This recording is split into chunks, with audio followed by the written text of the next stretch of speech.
Hi, welcome back to our YouTube channel. ಇವತ್ತು ನಾವು ಇಲೆಕ್ಟ್ರಾನಿಕ್ಸ್ನಲ್ಲಿ ಬರುವಂಥ ಪ್ಯಾಸಿವ್ ಕಾಂಪೋನೆಂಟ್ ಬಗ್ಗೆ ತಿಳಿಯೋಣ.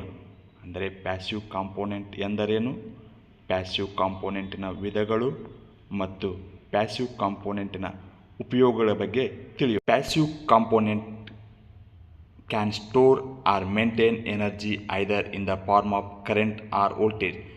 ಪ್ಯಾಸಿವ್ ಕಾಂಪೋನೆಂಟ್ ಏನು ಮಾಡುತ್ತಂದರೆ ಎನರ್ಜಿನ ಸ್ಟೋರ್ ಮಾಡುತ್ತೆ ಮತ್ತು ಮೇಂಟೈನ್ ಮಾಡುತ್ತೆ. ಯಾವ ಫಾರ್ಮಲ್ಲಿ ಅಂದರೆ ವೋಲ್ಟೇಜರ್ ಇರ್ಬೋದು ಅಥವಾ ಕರೆಂಟ್ ರೀತಿಯಲ್ಲರೂ ಇರ್ಬೋದು. ಹಾಗಿದ್ದರೆ ಪ್ಯಾಸಿವ್ ಕಾಂಪೋನೆಂಟ್ ವಿಧಗಳು: ಮೊದಲನೇದು ರೆಜಿಸ್ಟರ್, ಎರಡನೆಯದ್ದು ಕೆಪ್ಯಾಸಿಟರ್, ಮೂರನೆಯದ್ದು ಇಂಡಕ್ಟರ್. ಮೊದಲು ರೆಜಿಸ್ಟರ್ ಎಂದರೇನು ತಿಳಿಯೋಣ. A resistor is a passive component used to oppose or limit the current in the circuit. ರೆಜಿಸ್ಟರ್ಗಳನ್ನು ಸರ್ಕಿಟ್ಗಳಲ್ಲಿ ಕರೆಂಟನ್ನು ಅಪೋಸ್ ಮಾಡಲು ಮತ್ತು ಕರೆಂಟನ್ನು ಲಿಮಿಟ್ ಮಾಡಲು ಬಳಸಲಾಗುತ್ತದೆ. ಮೇಲಿನ ಚಿತ್ರದಲ್ಲಿ ರೆಜಿಸ್ಟರ್ನ ವಿಧಗಳಿದ್ದಾವೆ, ಅವುಗಳನ್ನು ನೀವು ನೋಡಬಹುದು.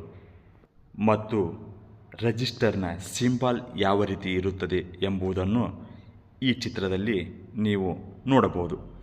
ಮತ್ತು unit of resistance is ohms. ಅಂದರೆ ರೆಸಿಸ್ಟೆನ್ಸನ್ನು ಓಮ್ಸ್ನಲ್ಲಿ ಮೆಜರ್ ಮಾಡಲಾಗುತ್ತದೆ. ಇವಾಗ ನಾವು ರೆಜಿಸ್ಟರ್ನ ಉಪಯೋಗಗಳ ಬಗ್ಗೆ ತಿಳಿಯೋಣ.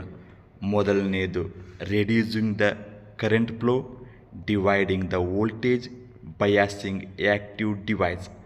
ಅಂದರೆ ಕರೆಂಟನ್ನು ರೆಡ್ಯೂಸ್ ಮಾಡುತ್ತೆ, ವೋಲ್ಟೇಜನ್ನು ಡಿವೈಡ್ ಮಾಡುತ್ತೆ ಮತ್ತು ಬಯಾಸಿಂಗ್ ಆ್ಯಕ್ಟಿವ್ ಡಿವೈಸ್. ಎರಡನೆಯ ಪ್ಯಾಸಿವ್ ಕಾಂಪೋನೆಂಟ್ ಕೆಪ್ಯಾಸಿಟರ್.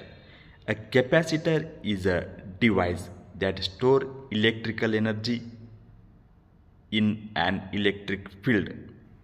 ಕೆಪ್ಯಾಸಿಟರ್ ಎಂದರೆ ಸ್ಟೋರ್ ದ ಇಲೆಕ್ಟ್ರಿಕಲ್ ಎನರ್ಜಿ, ಅಂದರೆ ಇಲೆಕ್ಟ್ರಿಕಲ್ ಎನರ್ಜಿಯನ್ನು ಇಲೆಕ್ಟ್ರಿಕ್ ಫೀಲ್ಡ್ ಒಳಗೆ ಸ್ಟೋರ್ ಮಾಡಲು ಉಪಯೋಗಿಸುತ್ತಾರೆ. A capacitor consists of two conducting plates separated by an insulating material is called dielectric. ಕೆಪ್ಯಾಸಿಟರ್ಗಳನ್ನು ಎರಡು conducting plate ಆಗಿ divide ಮಾಡಲಾಗುತ್ತೆ, ಒಂದು ಪಾಸಿಟಿವ್ ಇನ್ನೊಂದು ನೆಗೆಟಿವ್. ಇವಾಗ ಸಿಂಬಲ್ ಆಫ್ ದ ಕೆಪ್ಯಾಸಿಟರನ್ನು ನೀವು ಈ ಚಿತ್ರದಲ್ಲಿ ಕಾಣಬಹುದು. ಮತ್ತು ಯೂನಿಟ್ ಆಫ್ ಕೆಪ್ಯಾಸಿಟನ್ಸ್ ಈಸ್ ಫೆರಡ್ಸ್. ಅಂದರೆ ಕೆಪ್ಯಾಸಿಟನ್ಸನ್ನು ಫೆರಡ್ಸ್ನಲ್ಲಿ ಮೆಜರ್ ಮಾಡಲಾಗುತ್ತದೆ. ಮುಂದೆ ನಾವು ಕೆಪ್ಯಾಸಿಟರ್ನ ಉಪಯೋಗಗಳ ಬಗ್ಗೆ ತಿಳಿಯೋಣ. ಮೊದಲನೆಯದು energy storing, filter circuit, timing circuit. Capacitor is mainly used to block DC current and allow AC current. ಅಂದರೆ ಕೆಪ್ಯಾಸಿಟರ್ಗಳನ್ನು ಎನರ್ಜಿ ಸ್ಟೋರ್ ಮಾಡಲು ಮತ್ತು ಫಿಲ್ಟರ್ ಸರ್ಕಿಟಲ್ಲಿ, ಟೈಮಿಂಗ್ ಸರ್ಕಿಟಲ್ಲಿ ಉಪಯೋಗಿಸುತ್ತಾರೆ. ಮೇನಾಗಿ ಕೆಪ್ಯಾಸಿಟರನ್ನು DC ಕರೆಂಟನ್ನು ಬ್ಲಾಕ್ ಮಾಡಲು ಮತ್ತು AC ಕರೆಂಟನ್ನು ಅಲೋ ಮಾಡಲು ಉಪಯೋಗಿಸಲಾಗುತ್ತದೆ. ಬನ್ನಿ ನಾವು ಮುಂದೆ ಮೂರನೇ ಪ್ಯಾಸಿವ್ ಕಾಂಪೋನೆಂಟ್ ಆದ ಇಂಡಕ್ಟರ್ ಬಗ್ಗೆ ತಿಳಿಯೋಣ. An inductor is a passive component that store energy in magnetic field. It is also known as a coil or choke. And inductor ಏನಂದರೆ ಇದು one type of passive component that store energy. ಇದೇನು ಮಾಡುತ್ತೆ ಅಂದರೆ ಎನರ್ಜಿನ store ಮಾಡುತ್ತೆ. ಇನ್ನು magnetic field ರೀತಿಯಲ್ಲೇ ಎನರ್ಜಿಯನ್ನು store ಮಾಡುತ್ತದೆ. ಇಂಡಕ್ಟರಿಗೆ ನಾವು ಕಾಯಿಲ್ ಅಂತ ಕರೆಯುತ್ತೇವೆ ಮತ್ತು ಚೌಕ್ ಅಂತ ಕರೆಯುತ್ತೇವೆ.